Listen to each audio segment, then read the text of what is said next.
Good day, I'm Samantha Allen and this is your JIS News for May 1. Minister of State in the Agriculture and Fisheries Ministry, Ian Hales, is warning food importers to stop bringing substandard products into the Jamaican market. You have importers that will import here in Jamaica things and produce that other countries reject.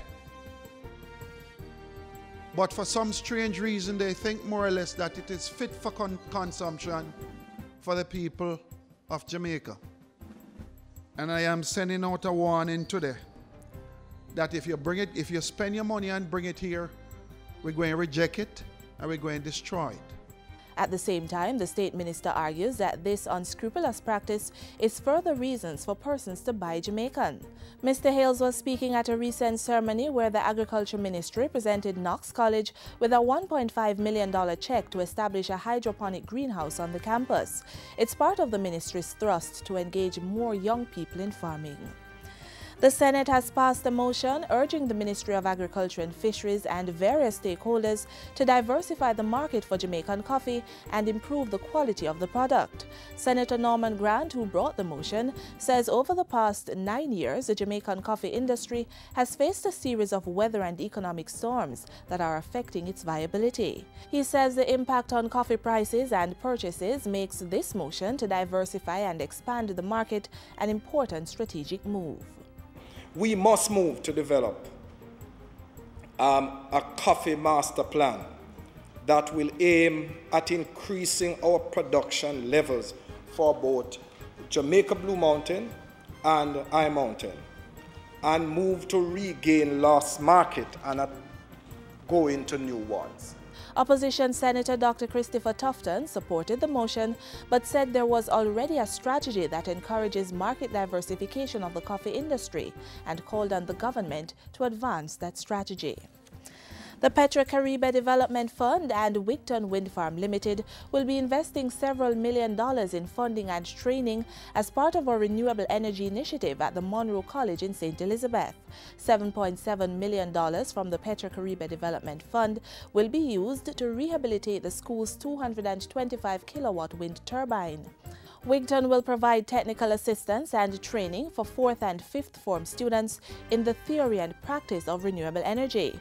The training component of the program will take place at the Wigton Resource Center located in Manchester and the Monroe College.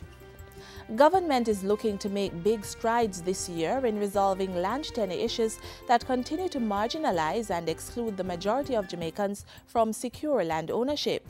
That's the word from the Minister of Water, Land, Environment and Climate Change, Robert Pickersgill.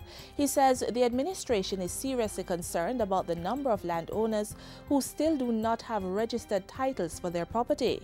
The minister was addressing a recent title handing over ceremony under the Land Administration and Management Program LAMP at the St. Elizabeth Technical High School. 50 residents from the parish received land titles for properties they occupy. And finally, execute, grow, sustain is the mantra being pushed by the Jamaica Employers Federation, JEF, as it prepares to host its annual Business and Workplace Convention and Expo. Committee Chair for the convention, Patrick Sterling, says the goal is to implement many of the plans developed over the years to encourage industries to grow. He was addressing a recent JIS think tank to discuss plans for the convention, which is slated for May 3 to 6 at the Sunset Jamaica Grand Resort in Ocho Rios. We're looking forward to a very exciting experience, an experience where the order of the day will be networking, sharing of information, cross-fertilization of ideas, receiving any kind of enhancement that will help our participants to return to their various workplaces, re-energized and refreshed to carry business forward. 400 participants and 40 exhibitors are expected to attend the event, which will feature presentations on a range of topics, including creating bridges for success, the labor laws, and health and safety in the workplace. And that's it for JIS News today. I'm Samantha Allen. Thanks for watching.